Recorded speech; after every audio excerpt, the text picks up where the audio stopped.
कि बैंकिंग के report card की। जी हाँ, 4 बड़े प्राइवेट सेक्टर बैंक्स के नंबर्स आए, लेकिन सिर्फ आईसीआईसीआई बैंक को छोड़ दें तो बाकी सब फेल हुए हैं मार्केट के व्यू से।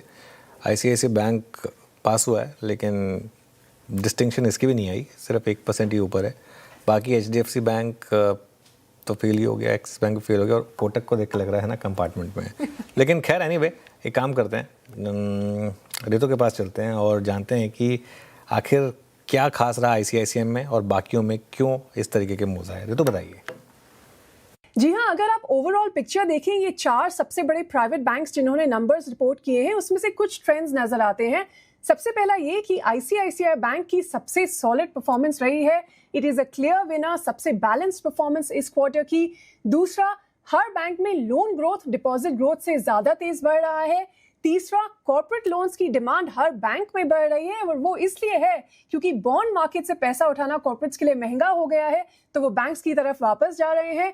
और दूसरी तरफ मार्जिन्स पर प्रेशर भी बना हुआ है, और नए बैड लोन्स या फ्रेश स्लिपेजेस भी सभी बैंक्स में बढ़े हुए हैं। लेकिन बैंक्स का ये कहना है कि ये ज्यादातर सीजनल फैक्टर है, तो इससे ज्यादा कोई स्ट्रेस की जरूरत नहीं है। अब नंबर्स की बात करें, सबसे पहले प्रॉफिट। एचडीएफसी बैंक अब भी प्रॉफिट के मामले में सबसे बड़ा बैंक है, लेकिन प्रॉफिट ग्रोथ की अगर बात करें तो सिर्फ 5% ग्रोथ ईयर ऑन ईयर, जो इन 4 सबसे बड़े बैंक्स में सबसे स्लो है। आईसीआईसीआई बैंक का प्रॉफिट लगभग 16% बढ़ा है। एक्सिस बैंक और कोटक बैंक ने भी तेज प्रॉफिट ग्रोथ दिखाई, लेकिन उनका ऑफ कोर्स बेस बाकी दोनों से काफी छोटा है। कोर इनकम यानी नेट इंटरेस्ट इनकम में भी आईसीआईसीआई बैंक सबसे आगे है, जहां ग्रोथ करीब 13% देखने को मिली। एचडीएफसी बैंक का नेट इंटरेस्ट इनकम उसकी आधी ग्रोथ पे था, 6.7%, और एक्सिस और कोटक ने भी high single digit NII growth report की। अगर बिजनेस मोमेंटम की बात करें तो हर बैंक पे, जैसा कि कहा, लोन ग्रोथ फास्टर है डिपॉजिट ग्रोथ से। क्रेडिट ग्रोथ में भी आईसीआईसीआई बैंक सबसे आगे रहा। एक्सिस भी काफी अच्छी बिजनेस मोमेंटम दिखा रहा है। उसके बाद कोटक और एचडीएफसी बैंक का नंबर आता है। अगर डिपॉजिट की बात करें तो इसमें एक्सिस ने काफी बढ़िया परफॉर्मेंस दी है, जबकि दूसरी तरफ कोटक सबसे पीछे रह गया। 12% ईयर ऑन ईयर कोटक की ग्रोथ थी डिपॉजिट्स की, लेकिन सीक्वेंशियली एकदम फ्लैट परफॉर्मेंस। अब आते हैं मार्जिन्स पे, जो प्रेशर दिख रहा है अक्रॉस बैंकिंग सिस्टम, बट इसमें भी आईसीआईसीआई बैंक एक इकलौता बैंक है जिसके मार्जिन्स इस क्वार्टर में भी बढ़ते नजर आए। एचडीएफसी बैंक, एक्सिस बैंक और कोटक तीनों के मार्जिन्स कम हुए हैं इस क्वार्टर में, और सबसे ज्यादा गिरावट एक्सिस बैंक के मार्जिन्स में दिखी गई। अब अगर एसेट क्वालिटी की बात करें, ओवरऑल पिक्चर अभी भी ठीक है, बिल्कुल साफ है, लेकिन अगर कंपैरिजन करें तो एक्सिस बैंक में ग्रॉस एनपीए रेशियो सबसे ज्यादा बढ़ा। एचडीएफसी बैंक में भी थोड़ा सा इंक्रीज देखा, जबकि आईसीआईसीआई बैंक और कोटक बैंक की एसेट क्वालिटी इंप्रूव हुई।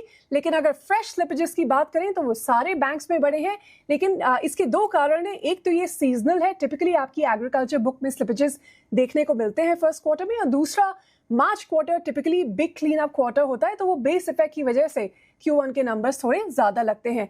ओवरऑल अगर देखा जाए तो इस क्वार्टर आईसीआईसीआई बैंक सब मिला के बिग 4 प्राइवेट बैंक्स में सबसे स्ट्रॉन्ग ऑल राउंड परफॉर्मर है। बिल्कुल, सबसे स्ट्रॉन्ग बिग प्राइवेट बैंक्स में आईसीआईसीआई बैंक ही रहा है। स्नेहा जी, अगर पैकिंग ऑर्डर रखना हो इन चारों का, तो आपका पैकिंग ऑर्डर क्या होगा? एक्सिस, आईसीआईसीआई, कोटक और चौथा कौन सा है? HDFC bank.